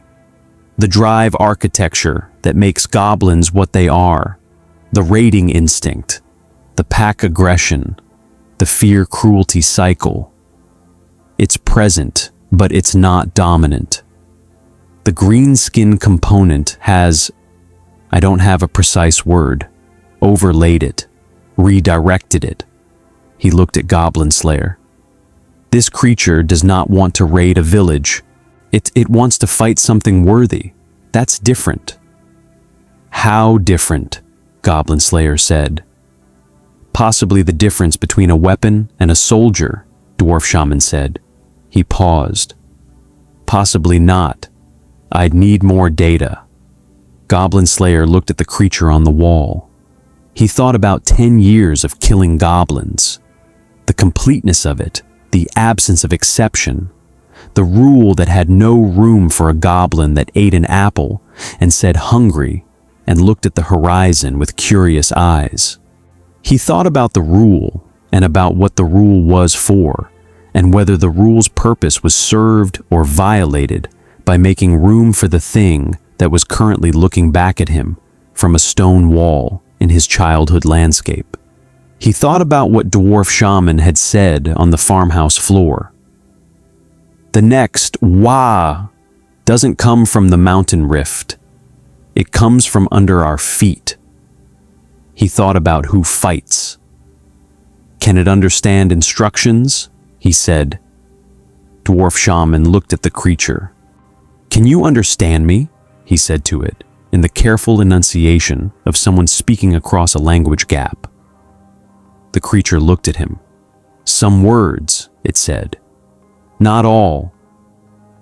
Do you know what fighting is? Dwarf Shaman said. The creature's expression changed. The curious eyes taking on a different quality, the internalized Waaagh responding to the word the way a compass needle responded to magnetic north. Yes, it said. Fighting is...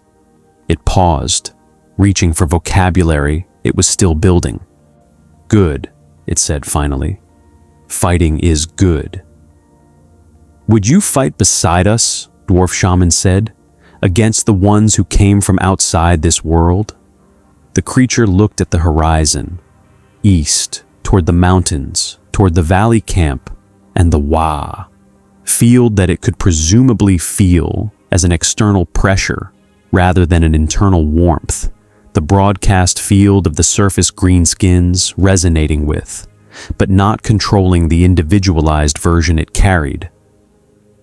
They are loud, it said, not as a complaint, as an assessment. Yes, Dwarf Shaman said. They fight for the fighting, it said. Not for... It stopped again, searching. Not for the place. It looked at the farm behind them, at the stone walls and the south field, and the specific geography of a landscape that had been someone's home for a long time. This is a place, it said. It is, Goblin Slayer said. The creature looked at him. It had finished the provisions and had nothing to hold, and was sitting on the stone wall with the stillness of something that had made a decision and was waiting for the decision to produce its next requirement. I will fight, it said. There were 11 of them by the time Goblin Slayer assembled the full picture. 11 interface emergences identified across 5 frontier sites in the 3 days following the farm discovery. Each one found through the combination of Dwarf Shaman's biological detection and the network of farmhands and frontier settlers who had been given the specific description of what to look for, and had, with the practical attentiveness of people who lived close to the ground, been looking. 11. Each one the confused and hungry product of the substrate interface. Each one carrying the internalized Waaagh, and the redirected goblin instinct and the curious eyes and the capacity for the trade language at varying levels of development. Not an army, not by any reasonable military definition. 11 creatures of varying capability who had been in the world for between 2 days and 2 weeks, and were still in the process of determining what they were. Goblin Slayer spent 1 day with each of them, not training, which required more time than 1 day and more shared language than was currently available, but assessment. What they could do, how they moved, what the internalized Waaagh produced when they were in close proximity to a genuine threat versus a neutral situation. Whether the greenskin broadcast field from the valley camp produced compliance or resistance in them when they were close enough to feel it. The answer to the last question was the most important answer: resistance.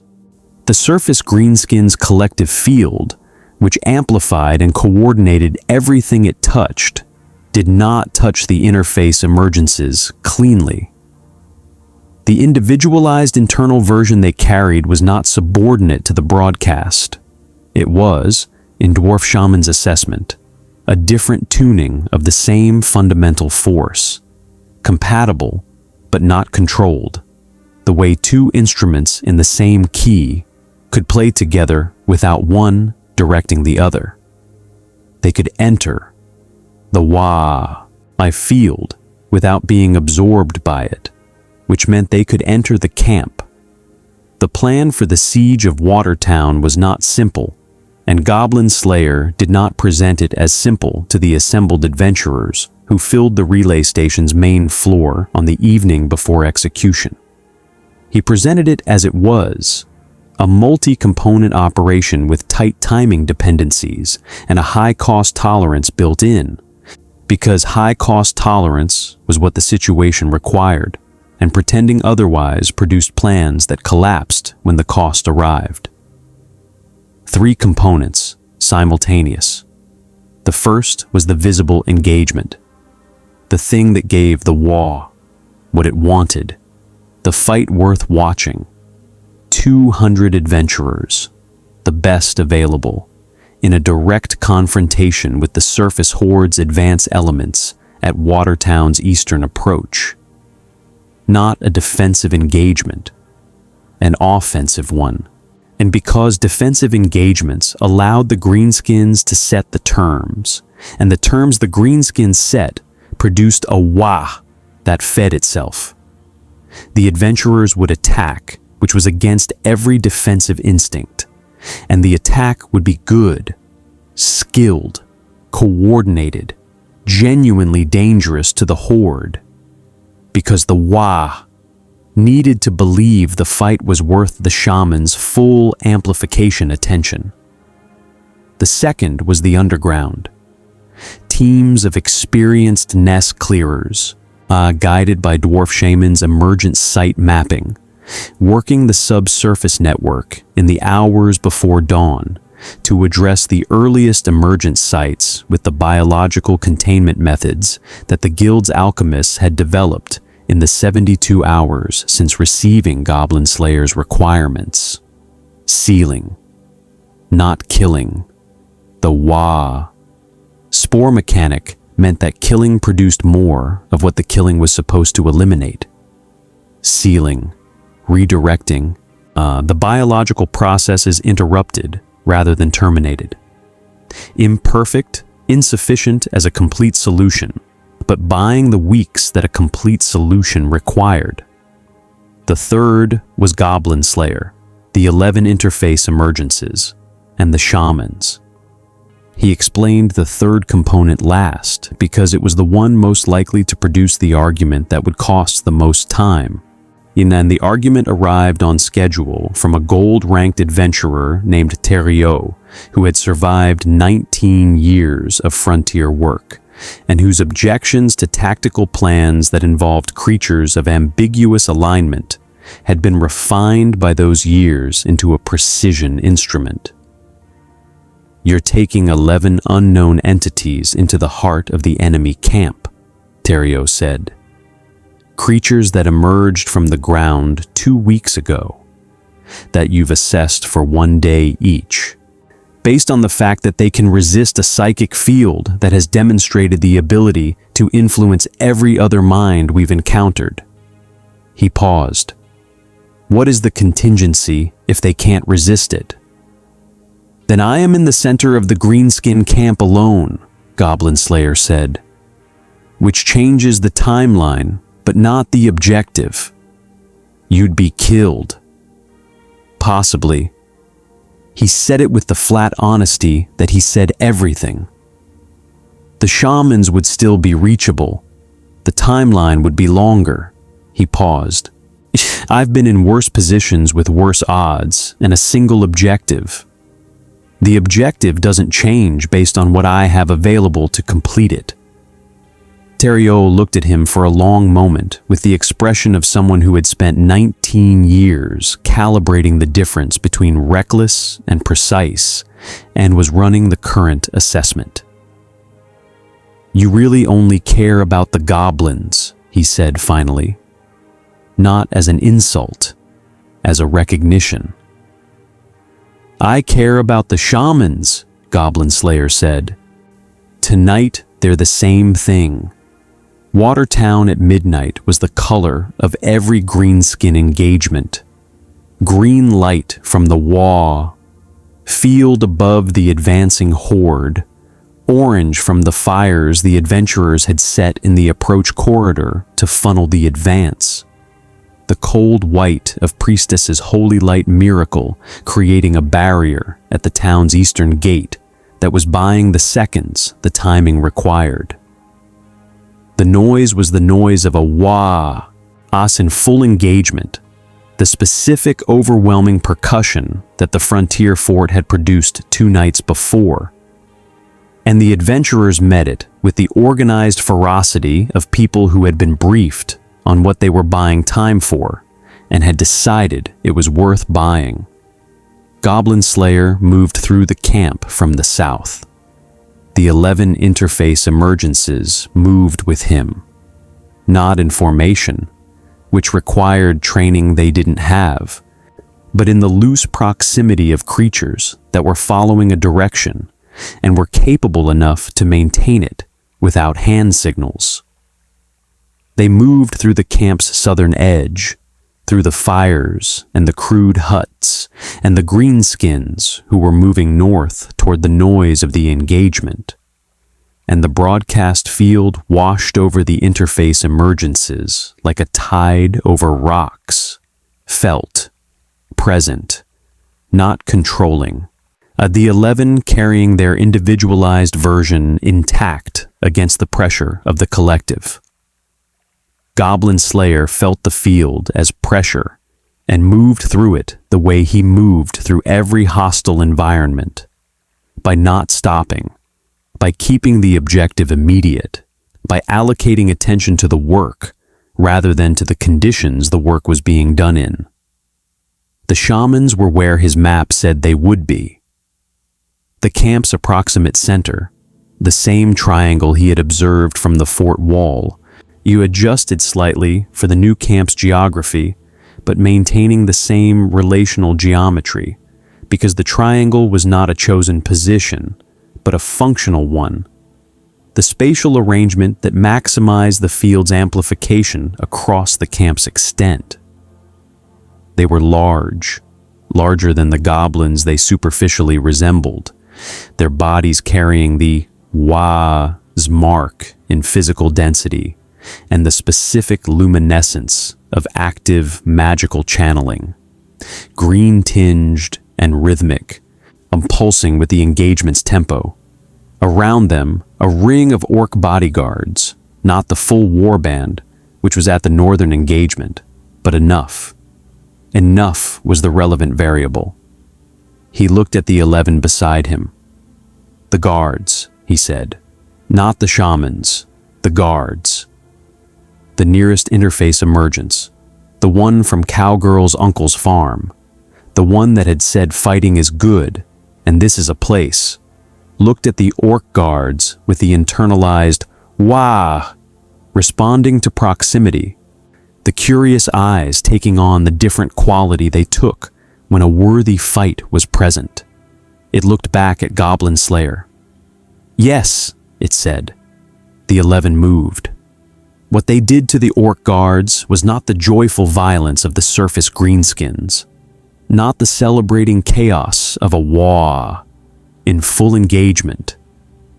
It was something that had no name yet, because the things doing it had not been in the world long enough for their way of fighting to acquire a name. It was purposeful, and it was effective, and it had the specific quality of creatures that had been built for fighting, and had found a fight that had a reason behind it, which was a different thing than fighting for the fighting's own sake, and produced a different result. Goblin Slayer reached the nearest shaman in the 23 seconds the engagement bought. One thrust, throat. The same strike he had used on goblin leaders in hundreds of nests. The field dropped. Not all at once.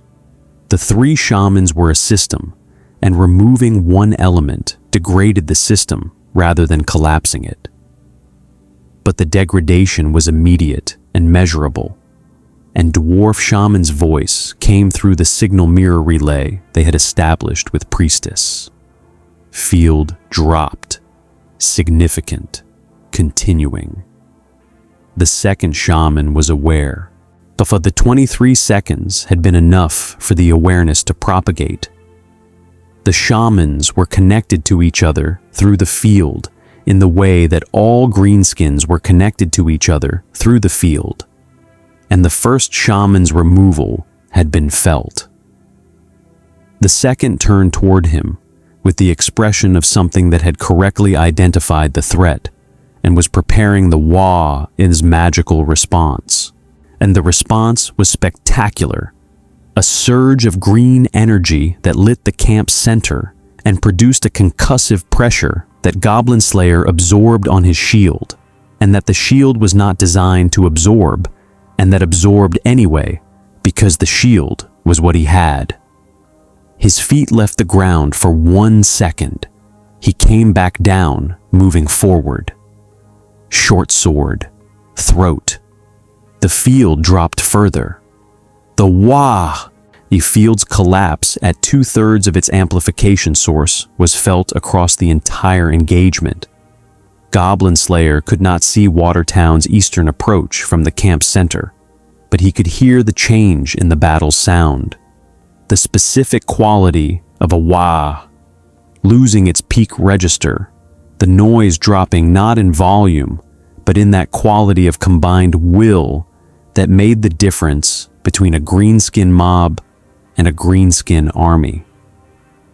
At the eastern approach, the adventurers would be feeling the greenskins change, not collapse, not rout, but become something more manageable, something that was still dangerous, but was dangerous in the way that a large force of aggressive opponents was dangerous, rather than in the way that a psychically amplified collective was dangerous. The third shaman was running, not in panic. Greenskins did not panic, or did not panic in the way that produced the specific flight response the word implied.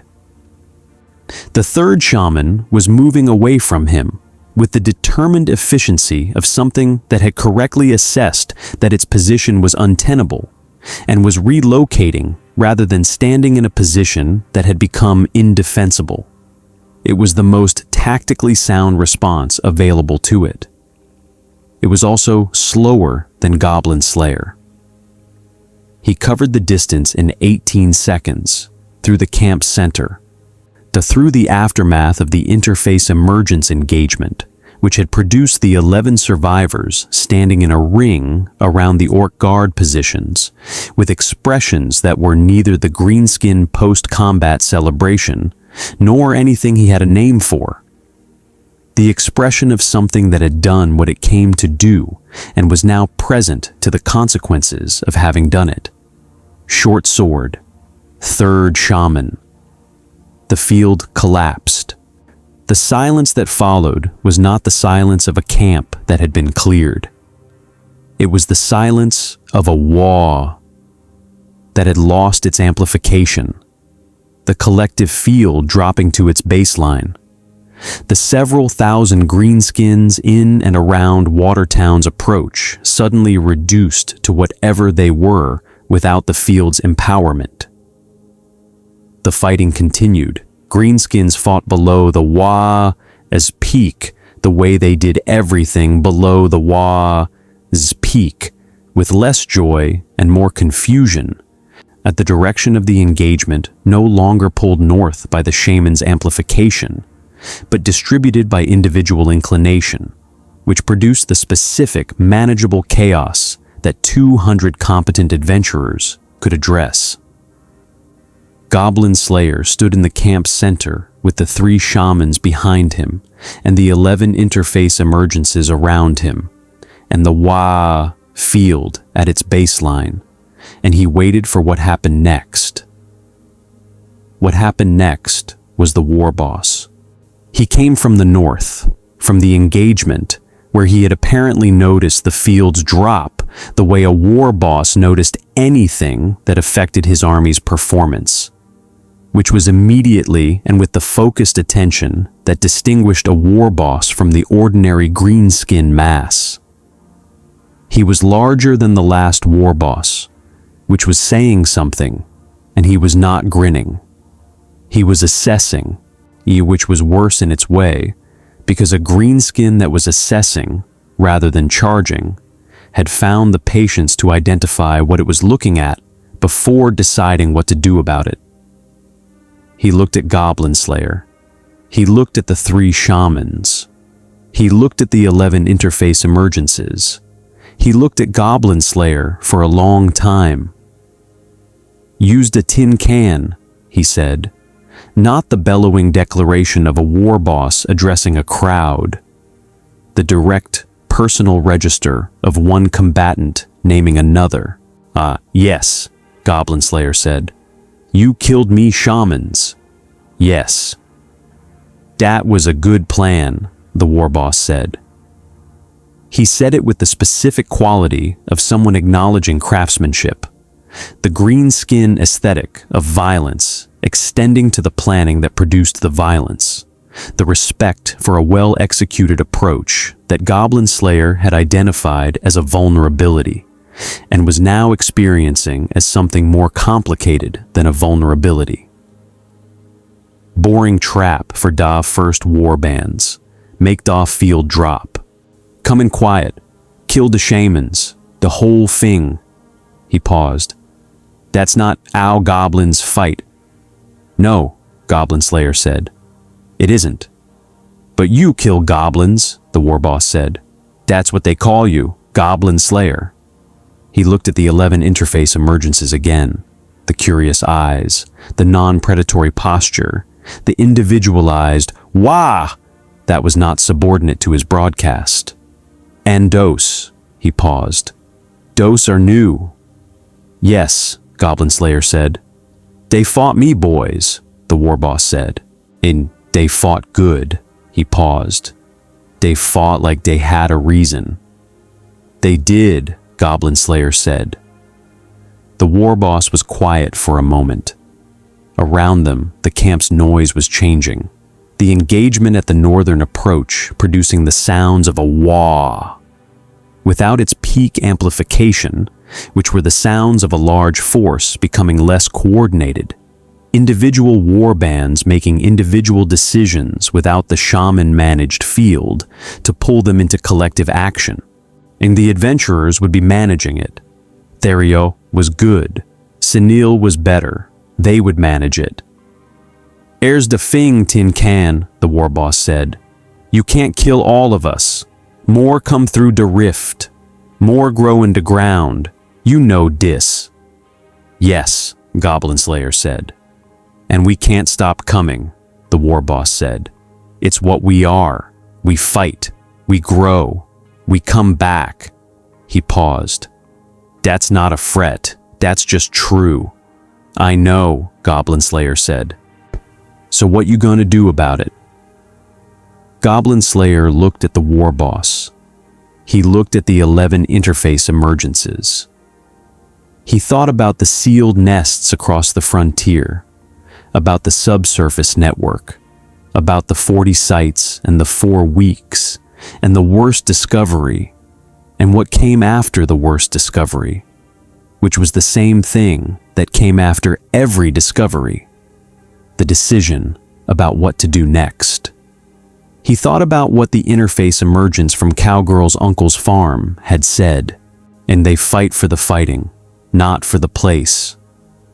"I'm gonna make it boring," he said. "Every good fight you look for, I'm going to make boring. Every war boss you send, I'm going to kill quietly. Every camp you build, I'm going to take apart at night with traps and poison, and without giving you the fight you came for." He paused. "And every time something comes out of the ground that has a reason to fight, I'm going to give it something to fight for." He paused again. "You'll have numbers. I'll have reasons. We'll see which lasts longer." The war boss looked at him for a long moment. Then he laughed. Not the bellowing "Waaagh" celebration of a battle going well, but the genuine laughter of something that had found the answer it was looking for and had found it better than expected. "Dat," the war boss said, "is gonna be a proper long war." "Yes," Goblin Slayer said, "it is." The war boss turned and walked north, back toward the engagement, back toward the Waaagh that was managing without its shamans, and would manage, and would rebuild, and would come back, because that was what Waaghs did. He walked with the forward lean of a creature that had found its purpose in permanent conflict, and was content with the permanence. Goblin Slayer watched him go. Beside him, the interface emergence from the farm said, in its still-building vocabulary, "He is not finished." "No," Goblin Slayer said. "We are not finished." "No." "Good," it said.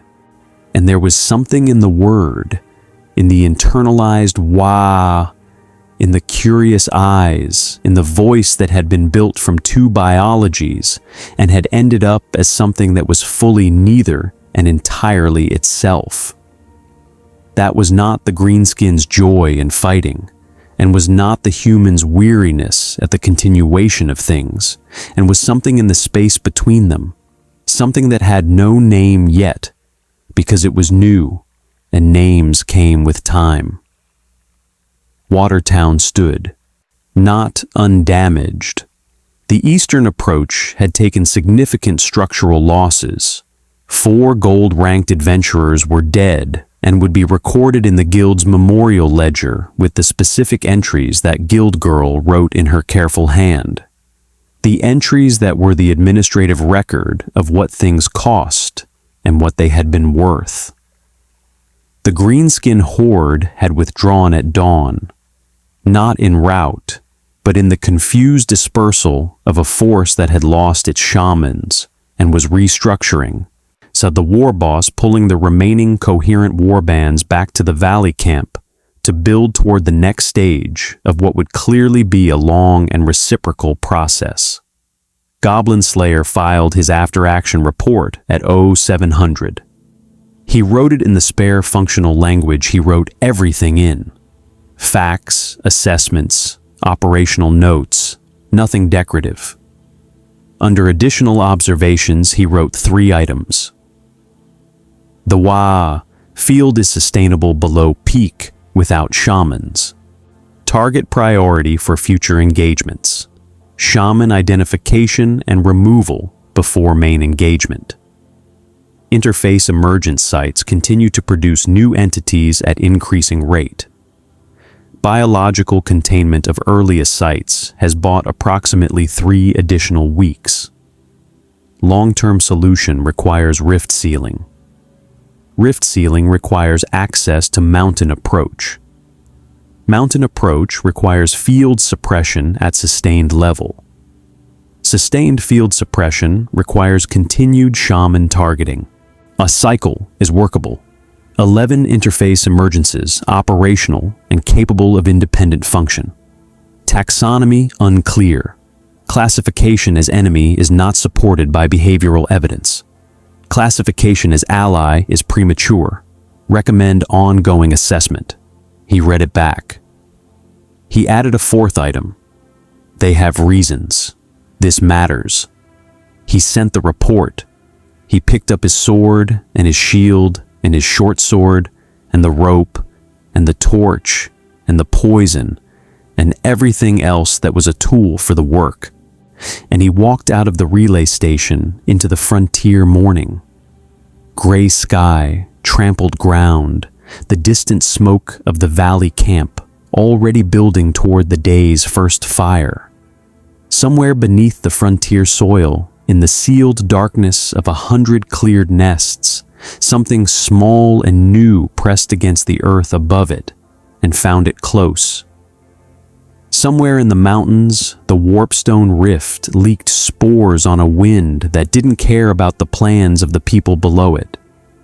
Somewhere in the valley, a war boss sat on a rock that had been promoted to throne status and ate something large and planned a fight that would be worth having, eventually, when the tin can had gotten good and bored of boring wars. Goblin Slayer tightened his grip on his sword. They weren't goblins. They weren't anything he had known, but they died the same.